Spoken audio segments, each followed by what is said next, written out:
BJP को ठेका मिल गया क्या तिरंगे की? आज तक वो अपराध बोध में है और तिरंगा वहां तो आरएसएस के हेडक्वार्टर पे नहीं लगा है जिसके बच्चे ही हैं। इनकी माँ कौन है बीजेपी की? आरएसएस है जिसके बच्चे ही हैं। और किसका नाम होगा? जिसका बच्चा बदमाशी कर रहा होगा उसके माँ बाप को पता नहीं होगा क्या? अपने बच्चे को रोक नहीं रहा, अपने बच्चे के खिलाफ कोई नहीं बोलेगा, वो बड़ा बदमाश बनेगा। और जब बड़ा बदमाश बनता है, समाज में जाता है, जैसे शेर आदमखोर होता है, जनता में जाता है, गांव में जाता है, उसका इलाज करता है गांव, तो देश की जनता इलाज करेगी। अरे जिंदा माता की कदर करो। दुर्गा माता ना शराब देती, ना उसमें शराब देने की कोई ताकत है। क्या अनसाइंटिफिक बातें कर रहे हो? दुर्गा माता, फलानी माता, ढिकड़ी माता। मेरा यहाँ किसी की भावनाओं से खिलवाड़ करने का कोई मामला नहीं है। ये बजाना तो बहुत बड़ी बदमाशी है आज के दिन। ना तो ब्याह शादियों में लोगों के आए हुए मेहमानों की बात होने देता है ये डीजे। और ये डीजे इस तरह की बकवास और गाने चलाता है। ये तिरंगा चंदन गुप्ता की बपोती है क्या? उसी की बपोती था क्या? ये तिरंगा जितना चंदन गुप्ता का है, जितना नरेंद्र मोदी का, जितना अमित शाह का, उससे ज्यादा आम आदमी का है। ये किसी के बाप की बपोती नहीं, ये देश और ये देश का झंडा पास कर रहा है। योगी को मैं भोगी कहता हूँ। क्यों कहता हूँ? योगी जिसने कान फड़ा लिए उसका क्या मतलब है सीएम होने का और बंटवारे की बात करने का? उसको बात करनी चाहिए देश की एकता की, यूपी के हर बहन बेटी की, जितनी जनसंख्या उसके आधार पर वो उसका परिवार है। अगर वो योगी हो तो कह तो रहे हैं कि कोई योगी क्या होता है? को नहीं बख्शा जाएगा। अरे योगी क्या होता है? जो योग करने का काम करे, जोड़ने का काम करे। ये जोड़ने का काम है। अब एक लड़का मारा गया, उस लड़के का दोस्त नहीं कहता मैं, उसको किसी और बदमाशों ने वो शय दी है, उसको प्रेरित किया है, उसको गलत काम करने के लिए, उसको बेचारे को छत पे चढ़ाया। मुझे पता चला कि वो माँ बाप का इकलौता बच्चा है, वो मारा गया। इसलिए इस देश के पता नहीं कितने बच्चे बहकावे में मारे जा सकते हैं। किसने मारी है? किसको पता किसने गोली मारी है?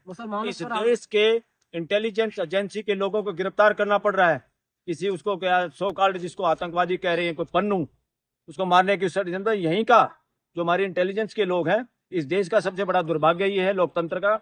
आज तक हमारी जो इंटेलिजेंस एजेंसी है, जिसपे हजारों हजारों करोड़ रुपया खर्च करते हो अपने प्रोजेक्ट में, उनका काम है देश की सुरक्षा करने का। उनको ये मदारी के बंदर की तरह अपनी सरकार चलाने के लिए, अपोजिशन की आवाज दबाने के लिए, लोगों के फोन टेप करने के लिए, लोगों की हत्याओं कराने के लिए इस तरह के इस्तेमाल की खबरें आ रही हैं और इस तरह का आरोप है। और वकीलों बिरादरी में ये बिल्कुल जग जाहिर है कि मिसयूज हो रहा है हमारी इंटेलिजेंस एजेंसियों का भी।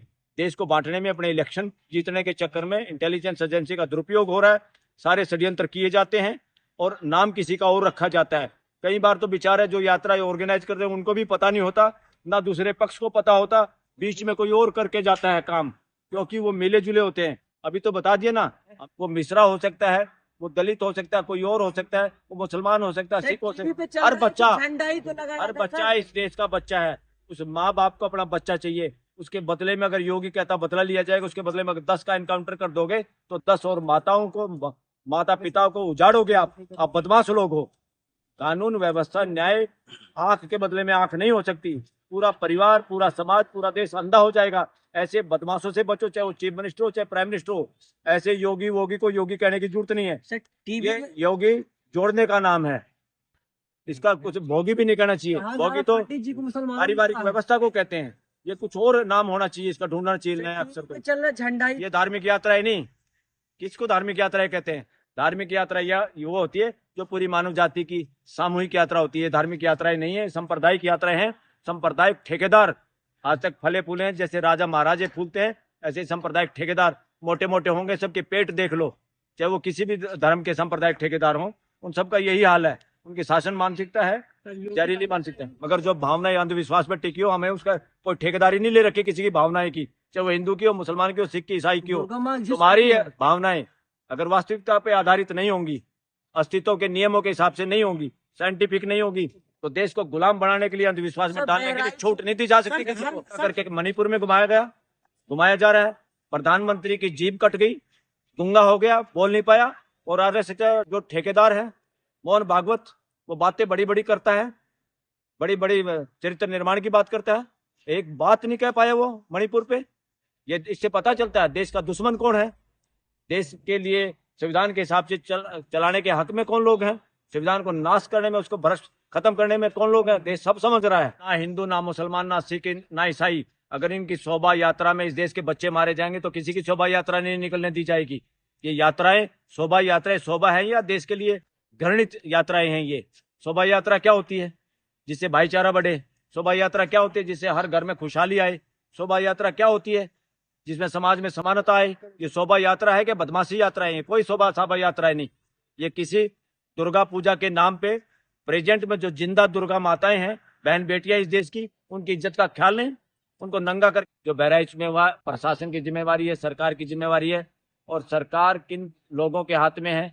व्यवस्था चलाने की जिम्मेवारी आज किसके हाथ में है? बीजेपी के हाथ में है। उस बीजेपी के पीछे कौन संगठन है? आरएसएस है, जो अपने आप को राष्ट्रीय स्वयंसेवक संघ कहता है। देश में वो बदनाम हो चुका है। देश उसको राष्ट्रीय सर्वनाश संघ कह रहा है, क्योंकि वो चरित्र निर्माण की बात करते हैं। और जितने लोगों का उन्होंने चरित्र निर्माण किया, वो देश को सांप्रदायिक और जाति के आधार पर बांट बांट के राजनीति कर रहे हैं। और इस देश में सारा माहौल बिगाड़ा जा रहा है, देश का भाईचारा बिगाड़ा जा रहा है। संविधान में भाईचारा बिगाड़ने की इजाजत किसी को नहीं मिलती। माथे पे कलंक है। ये देश सुख शांति से जीना चाहता है, भाईचारे से जीना चाहता है। जो ताकतें इस देश का भाईचारा खत्म करना चाहती, वो देशद्रोही ताकतें हैं, वो देश के दुश्मन लोग हैं, वो कोई भी लोग हैं। आज इस देश की पॉलिटिक्स भी सांप्रदायिक हो गई है, ज्यादा ही हो गई है। हर चीज का, हर इलेक्शन में जीतने के लिए जाति पाति, जातियों में विभाजन और सांप्रदायिक तड़का लगाए बगैर कोई भी पार्टी, पॉलिटिकल पार्टी, और खासतौर पे जो सत्ता में लोग बैठे हैं, ये तो लगातार इस काम में शामिल हैं। यहाँ तो सीएम और पीएम लेवल तक के लोग भी सांप्रदायिक बातें करते हैं, देश में तनाव और बंटवारे की राजनीति करते हैं। बंटवारे की राजनीति के लिए देश में कोई जगह नहीं है कॉन्स्टिट्यूशन के तहत। बंटवारे की राजनीति षड्यंत्रकारी राजा करते थे। राजशाही और तानाशाही में चलती है बंटवारे की राजनीति। डेमोक्रेसी में इसके लिए कोई जगह नहीं। और देश में कॉन्स्टिट्यूशन के आधार पे लोकतंत्र की जिम्मेवारी थी मानवीय व्यवस्था स्थापित करने की।